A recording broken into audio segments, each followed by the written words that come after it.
ওরে শালা, ওরে এক যুগ পর নায়িকার বাড়ি যাচ্ছি আমি ফাইনালি। কিন্তু আমি রাস্তায় বেরোবো আর সেখানে ঝামেলা বাঁধবে না, এটা হতেই পারে না।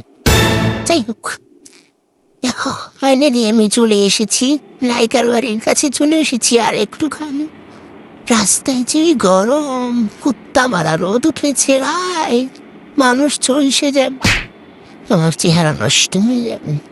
এখানেও কুত্তা, আমি বেরোবো আর কুকুর থাকলে হতেই পারে না। একটা টোটো কি আমি পাবো? আমার জন্য তো টোটো থাকে না। যাই হোক, পাইছি, টোটো তো পাইছি, কিন্তু রাস্তা যেই ভাঙা, আমার হারাড্ডি সব মরে গেল। ছাগলিতে শেষ, আমি শেষ। চলে এসেছি নায়িকার বাড়িতে। কিরে, গলি কি হারায় ফেললাম? না, পাইছি, হ্যাঁ, যে আমার নায়িকার বাড়ি চলে এসেছি। ও শান্তি, বাইরে যে গরম, ঘরের ভিতরে সে শান্তি লাগছে এখন। ওকে, দেখো, আমাকে বিরিয়ানি খেতে ডেকেছে, কিন্তু আমি তা খাই না। নায়িকা থেকে আমরা কি করলি?